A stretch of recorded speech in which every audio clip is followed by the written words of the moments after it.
It's about growing as a person. Your best is completely unique to you. Hey everyone, thanks for joining me. This is I don't know what episode. It's a Fuck Perfect podcast. I'm here with Kathy McKinnon. Um, I think you are a. I mean, I didn't go over this before, but your kind of title, like that we have talked about, was like you're a wellness coach. But can you elaborate what specifically that means to you? Because I think it kind of covers a lot. It does, and we hear the broad term coach or wellness coach thrown out a lot more Yeah. now. And people are like, what does that mean? And why would I need a person like that in my life, right? Yeah. The way I look at my coaching and the way I deliver my coaching to my clients is a holistic approach, right? So we look at physical health, we look at mindset, we look at lifestyle aspects, relationship, environment, etc. So my coaching takes a holistic approach. This is not just, hey, we're going to put you on a diet plan. That's not the type of coaching that I do. There are those out there, and God bless them. But I look at it as a holistic approach, because if your mindset is not healthy, it doesn't matter what you eat, quite frankly. Wow, I didn't know that exactly before we started, and that's 100% what I'm doing as well. And I know a lot of people think like, "Oh my God, these two people are competitors," and like there's so many people out there to help. It's crazy, but yeah, like I started out myself, as a fitness coach, helping people lose weight, and I just didn't feel like enough. And then I kind of got into the personal development side, and I was kind of bridging the two together. And then once I kind of discovered sort of wellness coaching overall, where it's like the mind, the body, spiritual, the environment, the whole thing. And it's not like you're taking like acorns and leaves and rubbing them on your body or anything like that. but to me, I feel like if your mind is not ready, don't start. Like if you're, and that's the thing, like people fall off the wagon all the time, and they go 100%. They try to change their diet too much, or they think these are the answers. When people come to me and they want to lose weight, or they come to you want to lose weight, I often turn them down.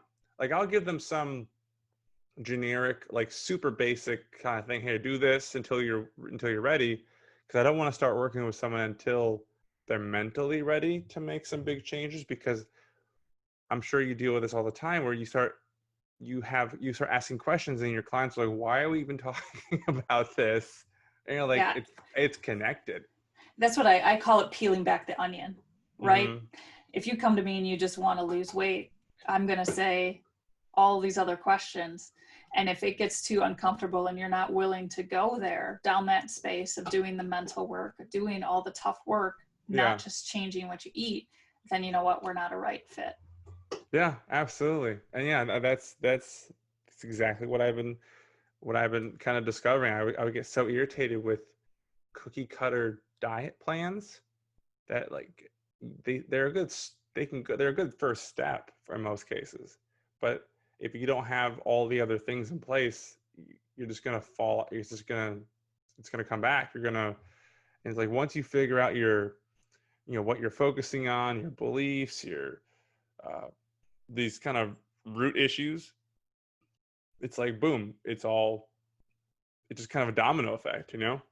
Well, that's the thing. You have to be ready for a true transformation, Mm. not just a quick fix. Mm-hmm. Because we know that the issue is not just, I want to lose 5 pounds.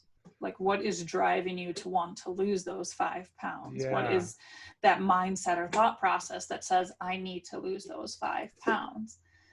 And if you're not ready to take that big step, because it can be a big step and it's not always comfortable and it's not always easy, Mm-hmm. then to your point, right? Like, then that's not what we're here for. Do you ever feel like you're shooting yourself in the foot by turning away so many clients? I thought that initially in my business. Yeah. When I started my business, I was like, business is business, right? And Right. how would you turn somebody away? But then I also realized that they're not getting the value, and I'm not truly helping them if they're not ready. Yeah.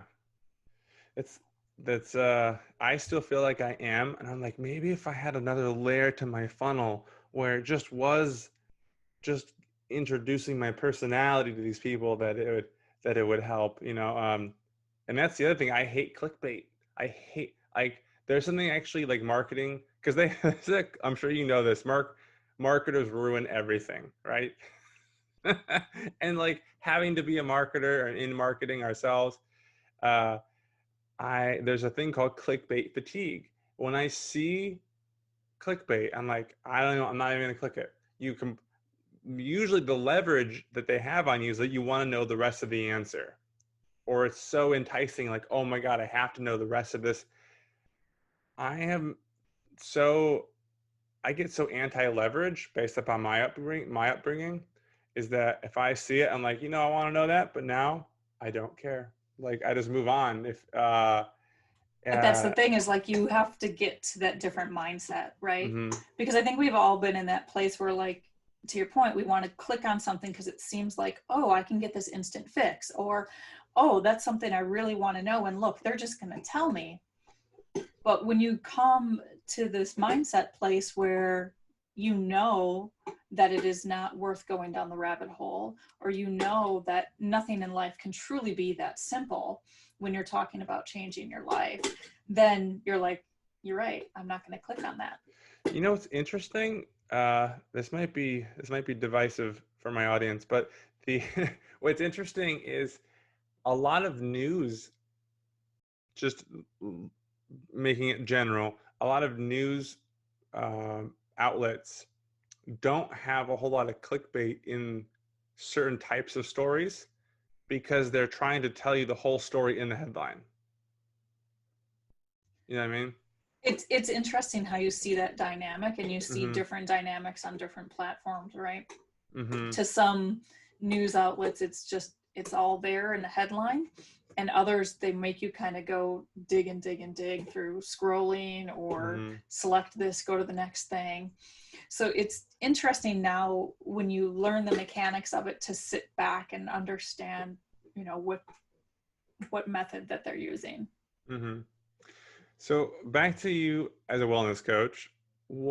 How did you get started there? How did it come out? How did it come about? Like, what made you go down? Did you know you wanted to be in wellness and coaching? And no? Heck no, heck no. um, I went to college and went on to get my MBA in business and in finance. And I Mm-hmm. went into corporate America, and I was like, I'm going to work in corporate America and be finance. And there you go. I thought I had the path figured out. Um, but then life threw me some different circumstances. Mm-hmm. I was diagnosed with thyroid cancer, and at that point I was unhealthy. Obviously I had cancer, which is not healthy. I was overweight. Um, and to me, that was my wake up call that I needed to change my life, because I didn't ever want to hear the word cancer again. And I didn't ever want to be faced with, we don't know how or if you're going to get past this ever again in my life. So I started changing my life, cleaning up my own life, doing the things that I preach now. Mm-hmm. Um, and then some of the fellow moms and my friends, around me were like, you're going through all this crazy stuff. I went through cancer. I went through a pretty nasty divorce, and kind of moved on to being a single mom in a new state, new neighborhood where I really had no friends established. And they said, you're doing all this big, crazy stuff, and yet you're still smiling and laughing and having fun. Like, who does that? And how do you do it? And still show up Mm-hmm. in the way that you are. And so I started helping just a few, local moms here and there. And then one of my friends came to me and said, why aren't you doing this? Why aren't you doing this as a business? Because you could help so many more people, and you could impact so many more lives. Totally. And at that point, like, I couldn't think of a reason not to. So to me, that was like, if I can't think of a reason to say no, that means that I need to do it. That's it. If you can't figure out a reason to say no, you need to do it. Yeah. Hmm. My brain would find 100 reasons to say no all the time. but that's it. You know, I there's two parts I want to talk to you about that story that you shared with us. The first thing is I had a little bit of a similar thing when my mom passed away from cancer, and I was doing things like Louise Hay, if you've heard of her, and I was kind of going through that process, and it was really helping. And I had, and oh man, the grieving process is interesting, and how people treat you. I would be really irritated when people would say, "My condolences," or "Sorry for their loss," and I was like, it's like a checklist item, and I'd rather them say like, "How are you doing?" or something like that. But what got me was one person said to me, "You don't seem like a person who lost their mom." And right, I love your response. I Like, was like, what does that seem? Is there like a what? prescribed reaction and look? Like, Right. And I think I think what they were saying though is like, obviously I was handling it well, in terms of like, I was still carrying myself a certain way. I wasn't willing to let it like tear me down, but there were moments where they were lows, like it was bad, like, but it doesn't mean I'm gonna just stay there. I'm actively fighting, almost like an escalator. It's like, if you're not actively eating healthy foods and exercising and changing what you focus and believe and all that stuff, if you're not actively doing it, you're not going to be going up. So it's definitely a constant battle you're doing, and if you stop doing it, it's just going to go down. um, I was so irritated by that. Like, basically, when people said, "Oh, you're doing better than we think you should be doing," and there's that word "should" that I can't stand. And so the other thing I was wondering about was, now that you, like, how many years have you been in remission, and how do you combat or handle any kind of beliefs on it coming back, or fears or worries and anxiety of that? so next week will be officially 12 years. Congratulations. Thank you. Thank you. So August is really always a weird month for me because, to your point, right? Like, even though it's been 12 years, like, I still recall the day that they told me it was cancer. I still recall the whole process like it was yesterday. And I think whenever you have something that significant in your life, like, that will never go away. So August is just always a bit off for me for that reason and that reason only. But how do I get past the fear of it coming back? I'd say 90% of the time it is not even in my mind. It's not a thought process, because I'm doing everything I can do to keep my body as healthy as I can. I'm eating clean, I'm working out, I'm drinking my water, my house is full of non-toxic products, etc. I'm doing all the things I can to combat it. Now, to your point, that doesn't mean that it can't happen, right? Anything can happen. But the only time that it ever kind of is on my mind is once a year I go for an annual scan to ensure there's no recurrence. And that time from when I have the scan to when I get the results, which is typically, 24 or 48 hours, that time is when I'm edgy. I'm like, why aren't they calling me? Why aren't they calling me? But beyond that, I just live every day as a precious moment, right? Like, it could come back tomorrow. And so I'm going to live all out to my fullest today, knowing that I cannot predict the future. Have you ever heard of EMDR therapy? EMDR? No, I've not. The reason I bring it up is you actually have, I only know it because I'm not like super smart or anything like that, but I know because I did it.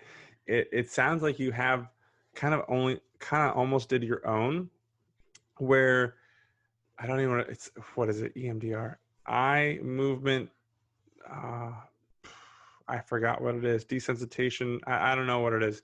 But basically it helps people with high levels of worry, typically PTSD people, or high levels of anxiety. And while you're going through it, you have to attach a new belief. And the new belief is, obviously you can't control what external circumstances there are, right? And so when I would have that worry of like, genetically getting cancer, I never have, knock on wood, and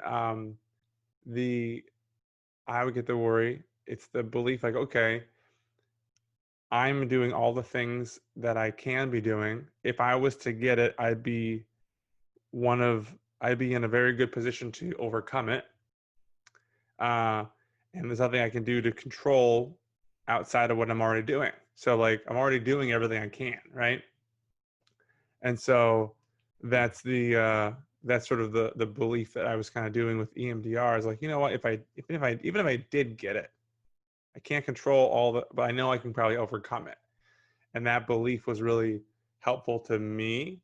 And those worrisome times, or just any time that my brain goes like, oh my God, something's different, it's cancer. Like, like that's been my fear, is that because with my mom, she thought she had something going on. The doctors misdiagnosed her, and then it got way worse. And then it was, I don't want to say too late, but they were treating her like it was too late. It made me turn from a weight loss coach to a health coach. Like what does health mean? Like and in the beginning I didn't know anything, and I still don't know a lot, but I know a lot more than the average person now. And I feel like going down that rabbit hole of like, oh, I remember, I'm sure you probably had similar conversations with an oncologist. I remember talking to my mom's oncologist and like, oh yeah, here's a list of things you want to stay away from in your deodorants and shampoos. And I was like, what do you mean deodorants and shampoo? Like, Right. if it's in the store, shouldn't that be okay? And like, I mean, there's so many times in my life I can think about where my reality just has like shifted a bit, and you're like, what? And so I went down this path. My mom actually lived for 9 years. She went into remission, I believe, twice with stage 4 breast cancer. And then it metastasized and went other places. I think that's the right word. But I mean, like, it just, the one thing is, like, I didn't have a great relationship with my mom, and I did as much as I could to help her and what she was willing to do. Typically when she was in remission, she went back to old habits, which doesn't really support the healing process, unfortunately, because there's not just a quick fix. It's not like a one and done type of deal. Usually I think I have a crazy belief that everyone has cancer. Everyone's fighting cancer all the time. It's just, can your body overcome it? Like it's just part of things. I mean, even Tony Robbins actually talks about cancer being the cure of the body's problem, and it's trying to protect itself, but then it actually makes it worse, basically, But anyways, yeah, like kind of it's super eye-opening, right? When you start to realize all these things are sort of, like you said, you have non-toxic stuff in your home. You're like, I didn't think that if I could buy in a store that would be And that's a the problem. scary thing, that most people don't get to that eye-opening moment until something major or significant happens. And that's what I always tell my clients is like, don't wait until you have that smack in the face to clean up your life as much as you can. Switch from being reactive to being proactive. And I think you'll agree, we're starting to see much more of a shift in being proactive in just the general population in terms of health and wellness, which is very encouraging, at least for me to see, as opposed to waiting until somebody's diagnosed with something and then going, oh, maybe now we should clean up our act. Well, Unfortunately, whatever it is, the damage is already done, and you have such a hurdle to overcome then, Yeah. as Yeah. opposed to, I don't ever want to get to that hurdle, so here's all the things that I'm going to do. Yeah, I agree. I say that all the time, proactive versus reactive. I'm sure my wife is so sick of me saying it, but but like I I used to be an elementary school teacher as well, and so I just felt like I had this. I don't know. As an elementary school teacher, you want to reach down and help all these kids come up and kind of get on a within a range of a certain level. And I feel like I want to reach down and help all these people that are unhealthy and pull them up. But a lot of times they want to pull me down, like they don't want me to help. And it's a weird dynamic where I know a lot of friends that are in the health industry say you only have to work with the willing. I'm like, but that doesn't seem good enough. No, like I agree. You're like, you see someone, whether it's a friend or just someone in your social circle, and you're like, man, I could help them so much, right? If they hmm just even started doing these things, right, they would be in such a better place. But if they're not willing, it yeah, would be just like any other kind of cookie cutter diet. They'll do it for a little bit, and then they'll end up reverting because they don't see the importance yeah. or value. I have a question, because it's something I always say to. Well, there's two parts, but when I talk to potential clients, uh, what is your?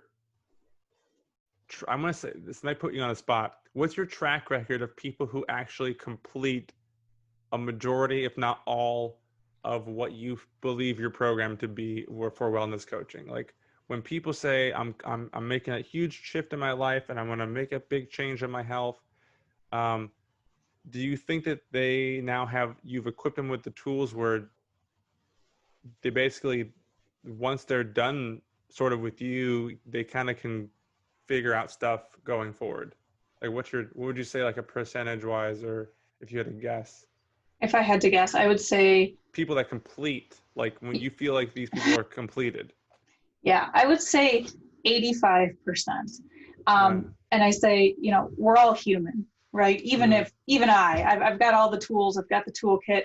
Am I still human and occasionally eat something I shouldn't eat? Or, Sure. hey, I don't, or of course, we're human. Um, but I have clients that they had gone through my coaching that they're not necessarily currently a client, but they'll text me because now they've become so self-aware Mm-hmm. that they recognize the triggers before they're triggered. Nice. And so I'm like, of course I will respond to your text, but the fact that you even texted, being aware that you are going to get triggered tells me that you've already shifted to a different level. Yeah. Yeah. And so what I tell people, I've had people basically quit early, and that's fine. They realized that it wasn't, they didn't like it. They thought they were ready, but they weren't, and that's fine. And I'd much rather prefer them to quit early than to finish resentfully and then have this sort of association that what I'm doing doesn't work. Um, my track record is 100%. And I tell people when they sign up, and feel free to use this, I don't care. I say, if you sign up, you can't fuck with my record. Like I tell them, I won't let you, and you have to agree that you're not gonna. And so sometimes it actually intimidates them a bit, but I do it in a funny way, makes them laugh, and they're like, no, okay, I'm ready. We can do this. But the thing is, like, when people realize these are the belief kind of systems you have, these could be the triggers, but more importantly, I say question everything. Question me. Don't trust me. If you don't understand something, feel free to question me. um, the moment you start to become your own best health advocate, you're going to be in such a better position for yourself, um, and you're going to be able to figure out what works for you, what doesn't. Like if a new diet type comes up, which there really isn't a whole lot, but I'm sure they'll keep coming up with new names. uh, you'll know, oh, that doesn't work for me, and that's the end of it. Like you'll just know it. Like it's not about um, necessarily vegan vegetarian, paleo, all that kind of stuff. It's not about keto, like high fat, high protein. You could just kind of once people start tracking, you're probably the same way. I'm like, you have to start tracking so you know the results you're getting. Like if you feel like the results are getting you into a place, this is like a great podcast for people to get free advice from. But like I have people track what they're eating. I say, look, what's the breakdown of your? I don't try to lose weight right now. I said, I ask, how are you feeling? What are you craving? How are you sleeping? What's your energy like? It's the only questions I ask when they're on this stuff. And I never talk about, are you losing weight? I talk about happiness and that kind of stuff. And once we figure out the foods, like their feelings and their sleep, and that's good, I'm like, okay, let's just dial it back a little bit, and let's keep talking about other stuff. And all of a sudden, the weight's coming off. It's like, I always say that to my clients too, right? Like, stop focusing on the number on the scale and the number of calories that you're consuming, mm-hmm, and let's work on these other things and trust the pounds will come. mm-hmm, absolutely. Right. So like once all these other things start to get in balance and you're getting your sleep and you're drinking your water and you're finding the foods that make you feel good and eliminating the foods that make you feel bad, you will see it will just come naturally. You won't have to fight it. Yeah. Yeah. And I think it's an incredibly empowering thing to be like, oh yeah, I had a client, husband and wife, which that was amazing. I thought it was gonna be way harder, but it was a husband and wife client, and they loved eating like pork, like barbecue pork, just barbecue food, and then some Korean pork stuff. And I said, let's just lower that to almost a zero, if not a very rare occurrence for now. And they were able to figure out, we love it. We know we feel bad the next day. But now we know that, so that they treat it like a treat. Like, yeah, we know we're gonna not like this. It's not gonna do good for us, but we're gonna limit this now. Where they were able to pinpoint, yes, we can still have this in our diet. It's not like you have to completely get rid of something if you actually love it, but you now know the results and how to get back on track. Because that's what's that cheesy analogy everyone does, like the course correction, like with a rocket ship or an airplane, how you're constantly course correcting. I kind of feel that's what people should be doing with their diets, but they're only trying to be on the course the whole time. Like they're like, it must be perfect. And that kind of brings us to the podcast. Is like, people value perfection so much over progress. In terms of, yeah, go ahead. It's I think people also get focused on there's just one course, right? Like I need to stay on whatever it might be. Keto's the way to do it. And they get so hung up on that mentality that they have to stay on this course and see it all the way through, whatever that means. When in reality, everybody's body is so different that there is no one course that will work for everybody. Even if, it worked for your neighbor, it doesn't mean that it will work for you. And so you need to focus more on what will work for you as opposed to which course or path you should get on. Yeah, absolutely. And it's so important. That's actually the only that's the only diet type I won't recommend and help people with, just because I'm just like, I think it's a good, if you want to start there, fine, but I can't go on that journey with you. There's not enough fiber going through your body to be, quote, healthy. So and there's been plenty of studies. I'm not sure if this is I always do this, but like, I'm not sure there's enough studies that have shown that the keto weight loss comes from water and lean body mass and not actual fat. You start storing more fat, and you're losing lean body mass, and you're losing because the whole keto diet, I think, was only designed for people with epilepsy, right, and seizures. Right. And the other thing is, it's not a long-term lifestyle thing. For sure. Right? Yeah. People see it as, hey, it's a quick fix. It's a way for me to quickly drop some pounds. But then when these people start eating on a quote unquote normal diet, then they're like, well, I'm putting pounds back on. Well, yes, because you didn't change your lifestyle. Yeah, and the other thing about the quick fix that I don't like is that they become people, this is a great segue, people become conditioned to the behavior of, well, every time I go up this weight, I'm going to just do keto again to go back down, right? They think, well, that worked for me. I'm just going to keep doing that. And and they think that's okay. And that's really, it's not, because it's just a recipe for chaos in your body. You know, I think, I don't think anyone really, I mean, there are some people, but mostly, regardless of what diet type anyone is, all the healthy ones advocate for vegetables and fruit. And whether how extreme people go with that or not, that's fine. But I don't think you can eliminate that from a healthy diet. It's too important. Yeah, people, I think, eliminate particular food groups or particular foods, not realizing that the body truly does get certain nutrients and vitamins and minerals from those foods. And we were talking about this briefly before we started recording, but then many people become deficient in certain vitamins or certain things, and they can't figure out why. And well, Yeah. it's because you just sliced and diced your diet down and you eliminated where you're getting those from. Yeah, absolutely. And I think it's a good time to bring that up in terms of deficiency. People, I mean, when in today's, pandemic with, people, the standard American diet, the SAD diet, right? Everyone is severely vitamin deficient. Vitamin D being huge. I mean, you have this correlation of mid 90s ADD and ADHD kind of on the rise. But the other thing on the rise was how much time the kids were being indoors as well. Hands-off parenting, I kind of look down upon, where it's like, back in like the 60s, hands-off parenting was go play. But play meant different things then. It meant, well, I'm going to go outside because being indoors sucks, bit more or less.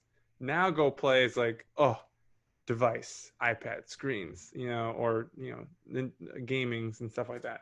So I think go play now means something different, but it's both were hands-off parenting.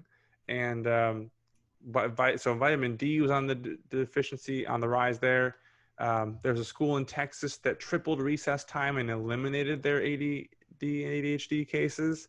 So that's an awesome study, which not much has happened with that, but it was there. And you have tons of vitamin deficiencies. Even the people that actually take a multivitamin, they don't understand that the multivitamin, in most cases, they're synthetic vitamins. Synthetic meaning, if you don't know, the listeners that don't know, it just means artificial. It's not naturally created. So if you're going to get vitamins, it's better to try to get them that are not synthetic through your food or through something like food, right? There is, and there's different, of course, when you get into supplements, there's different quality. There's, bad quality that's full of fillers that doesn't actually do anything for your body. You're just spending money taking a whole bunch of stuff that your body can't do anything with. And you could go into a whole separate discussion just on that. But our bodies were not meant for all this processed stuff, right? Processed foods, processed vitamins. And the best way to do it is kind of go back to nature, right? Go back to things and ways that our body knows and how to process. But to your point, the whole going and playing is so different in today's society than it used to be. But it's also interesting because even in today's society, I live in suburbs and a little bit of country land, if you will, not farmland, but we have space here. And here, I can't keep my son inside. If it's a nice day, he's outside playing with his pals. And it's very interesting because my niece and nephew live downtown in the city, at what I call the concrete jungle. And if they come to visit, I can't get them outside. That their go play is find something to do within the four walls of the house. And they don't understand why my son won't come in, and I don't understand why I can't get them to go out. So we have this little tug of war. But I was like, it's almost the difference between city kids and country kids, if you will, and in just go play. Right. Yeah, absolutely. I think it's huge. And I think with, obviously parenting styles and what we talked about before we started, where modeling, like what we are modeling for our kids, a lot of times they pick up on, a lot of times, kids will have problems that the parents say, oh, why are you doing X, Y, and Z? Like, well, they're actually modeling a version of you, you know? So it's like, dang, I really got to fix my stuff. So Yeah, they're so that, watching. No matter what you say, yeah, they're watching. especially what is it? There are kids are known to be more sensitive in terms of picking up on things, whether some people think it's ghosts or spirits sometimes, some people talk about that. But in general, kids can pick up on things that adults don't realize they're giving off, like the energies or the beliefs or the thoughts and the feelings, and kids can pick up on that.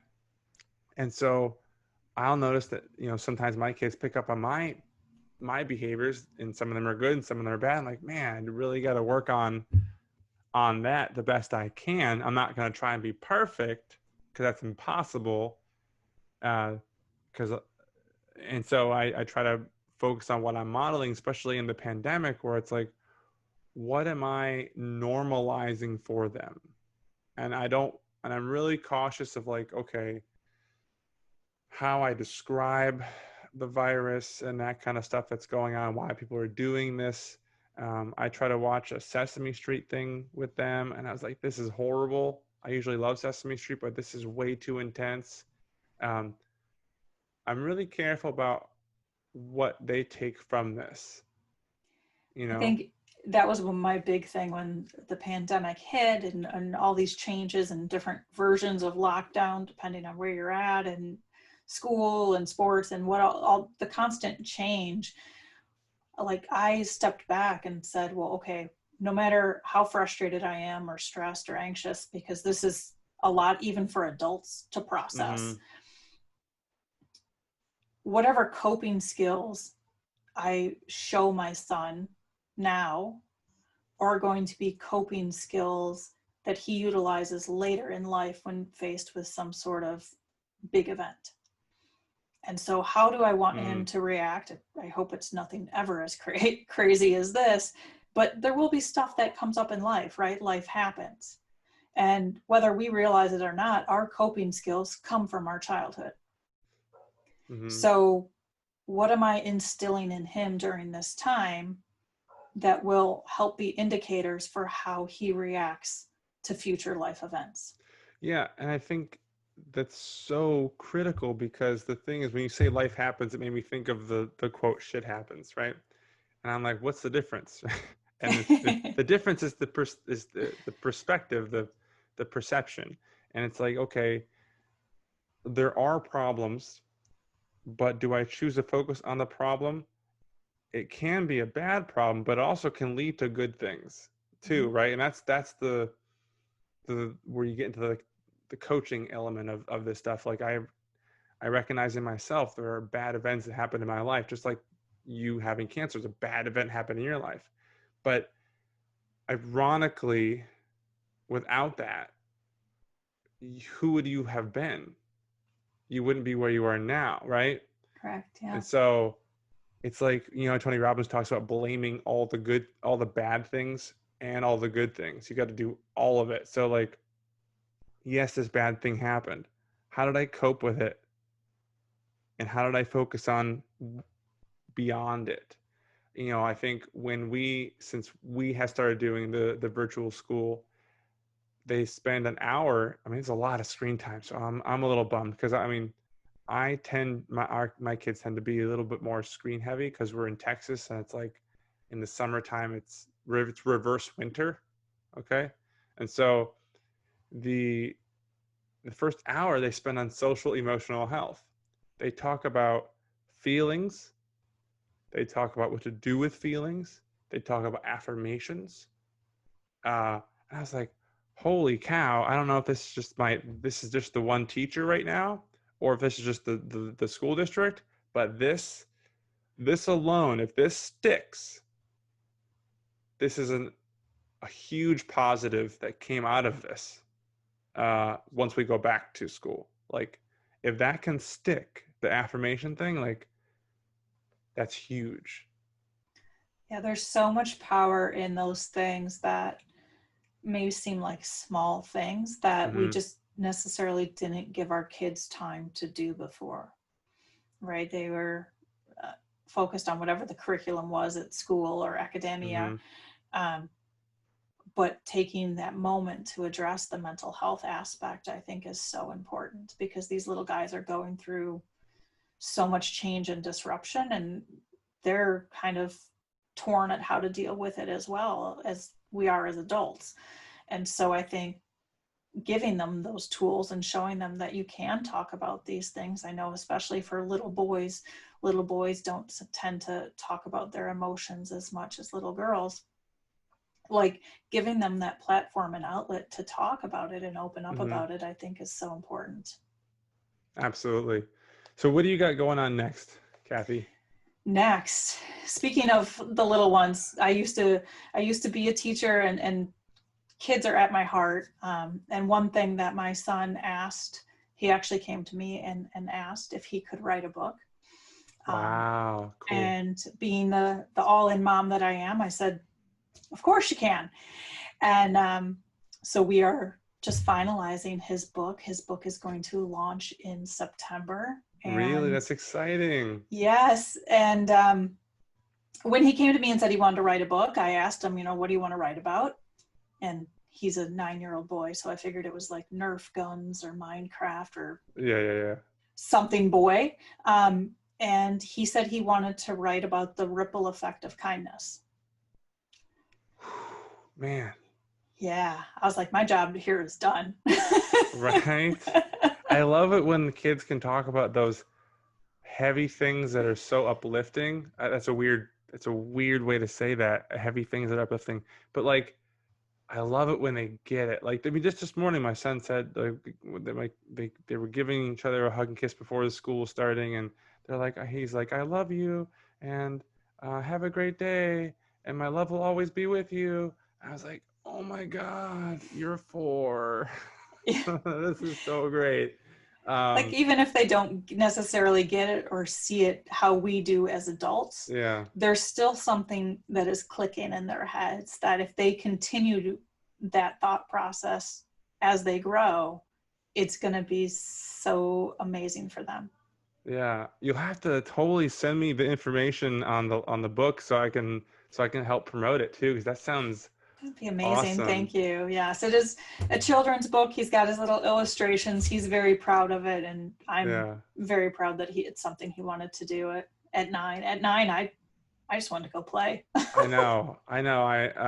My daughter wanted to sell a bunch of stuff in the house for a bunk bed, uh, and I was like, and she's like, come up with all these ideas. I was like, this is amazing that you're doing this, and I'm trying to think, how can I support this, because I'm not sure how it's gonna work. But when I was a kid, I didn't think anything of any of it. I mean, I just didn't.